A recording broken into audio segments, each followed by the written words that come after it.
Ya, saya Teguh Akdansyah dari siswa Teknik Data Scientist. Eh, Saat ini saya akan mempresentasikan tentang Machine Learning Fraud Detection yang menggunakan API dan Stream Read.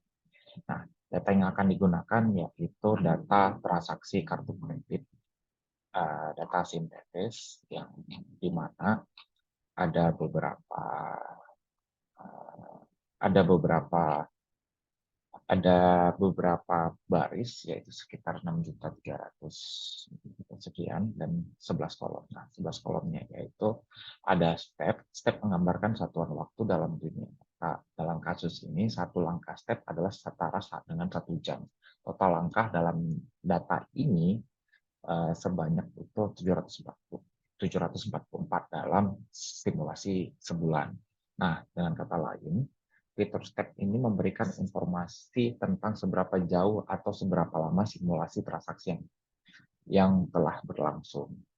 Oke, kemudian ada tipe jenis transaksi yang terjadi, ada 5 jenis transaksi, yaitu cash in, transaksi penambahan uang tunai, cash out, penarikan uang tunai, debit, pengurangan uang tunai, payment merupakan berupa transaksi pembayaran, dan transfer adalah transfer antara akun pelanggan. Nah, kemudian ada variabel fitur amount, menunjukkan jumlah uang yang terlibat dalam transaksi. Oke, kemudian yang kita gunakan yaitu hold balance, karena temporik ini tidak kita gunakan. Hold balance adalah saldo awal akun pelanggan. Nah, new balance saldo baru akun pelanggan. Nah, name dash ini nama destinasi. Nama destinasi ketika ada dia itu melakukan transfer atau pembayaran. Nah, all balance dash ini adalah saldo tujuan, saldo yang lama ya, saldo awal akun penerima. Nah, new balance saldo baru akun penerima. Nah, ini yang kita ingin prediksi, yaitu apakah dia itu fraud atau tidak. Nah, dari data ini menunjukkan bahwasannya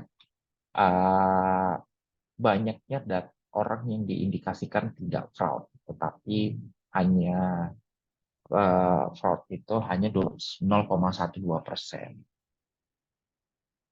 Oke, saat oke untuk itu kita lihat uh,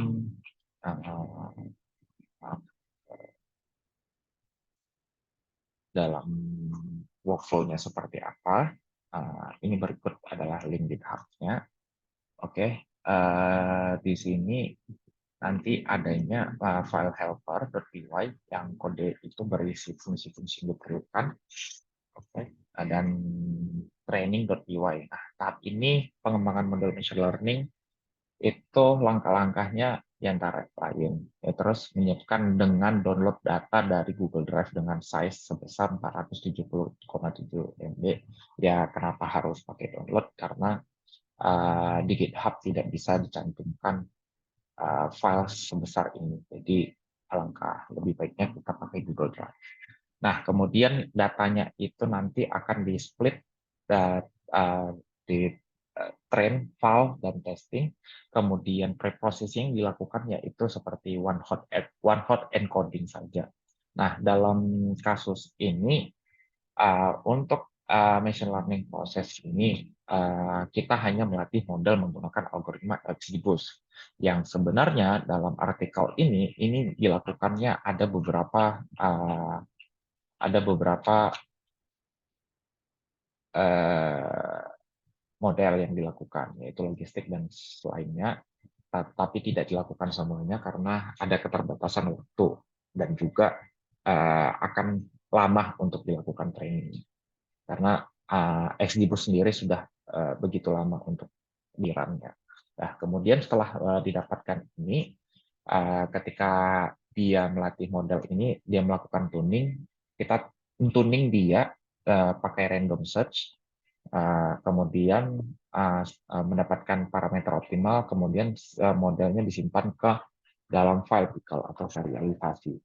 Kemudian masuk ke main.py. Main.py ini menggunakan PC API untuk membangun si fraud detection ini langkah-langkahnya yaitu memanfaatkan model XGBoost yang telah diserialisasikan dari model yang terbaik di atas, kemudian menerima fitur-fitur sebagai input sesuai dengan data pelatihan, kemudian proses input data termasuk OHE dan prediksi berdasarkan fitur yang sudah bersih, kemudian menghitung probabilitas hasil prediksi. Dan juga nantinya ini akan dihubungkan ke Streamlit untuk antarmuka interface ya. Untuk selanjutnya Docker. Docker ini untuk biar bisa dijalankan sekaligus ya dari training, main, dan app.py. Nah, berikut adalah arsitektur dari eksplorasi data. Pertama mengumpulkan data atau mendownload data, kemudian splitting. Splitting terbagi menjadi 3, training, kemudian handling categorical variables yang dimana itu OHE, fitting model, tetapi yang dilakukan di sini hanya XGBoost, kemudian dilakukan cross validation menggunakan data validation, kemudian selanjutnya mendapatkan model yang optimum. Nah, model optimum ini akan diterapkan ke testing. Kemudian, oke. Nah, project ML workflow ini yang seperti saya jelaskan sebelumnya, data itu nanti akan di-download dari Google Drive, akan dilatih ke training.py, kemudian sudah dapat mendapatkan base modelnya, maka akan dikonsum oleh si REST API. Nah, dari REST API ini akan uh, dimodifikasi antarmukanya menjadi app.py dan itu akan dijalankan memakai Docker. Oke, berikut adalah file-file yang sudah dilakukan. Ya, berikut ini main.py. Main.py ini kita mengambil models yang sudah dituning, yang dimana training ini, yang dimana training ini kita menyimpan datanya itu secara di pickle dan kemudian pickle itu akan dikonsum oleh si VS API-nya. Nah, dalam sini sudah dijelaskan, dapat dilihat, kemudian ini ada Streamlit yang dimana Streamlit-nya akan nge-hit API URL berdasarkan si VS API-nya, yaitu localhost 8000. Oke, untuk saat ini kita langsung saja di Docker-nya. Nah, perlu diketahui yang dijelaskan yaitu ini komputer lokal saya menggunakan Ryzen 3.10, kemudian pakai local port 8000 dan 8501. Nah, untuk run training dan yang lainnya, Fast API dan Streamlit itu menggunakan ini. Ini saya komen karena saya ada keterbatasan device yang dimana spesifikasinya tidak mencukupi. Oke, CMD SA ini kita jalankan itu yang dimana pertama-tama kita harus buka Docker. Oke. Nah, setelah Docker sudah terbuka, nantinya kita akan menuliskan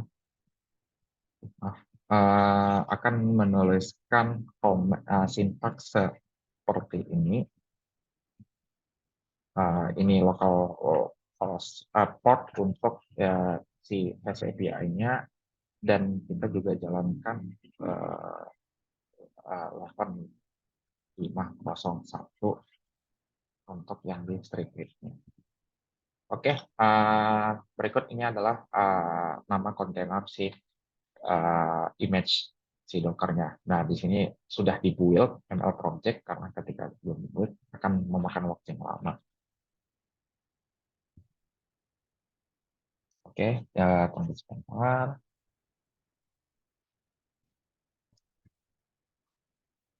Nah, ini sudah bisa, maka dari itu kita jalankan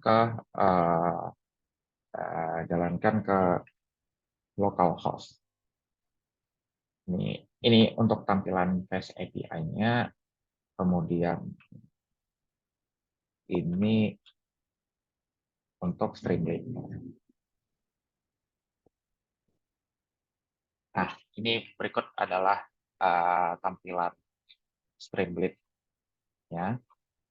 Bisa dilihat juga itu ada user harus menginput untuk mengukur dia itu diprediksi sebagai apa. Jika defaultnya seperti ini, maka make prediction-nya dia itu transaction is not fraudulent, probability is 100%. Dia itu tidak fraud.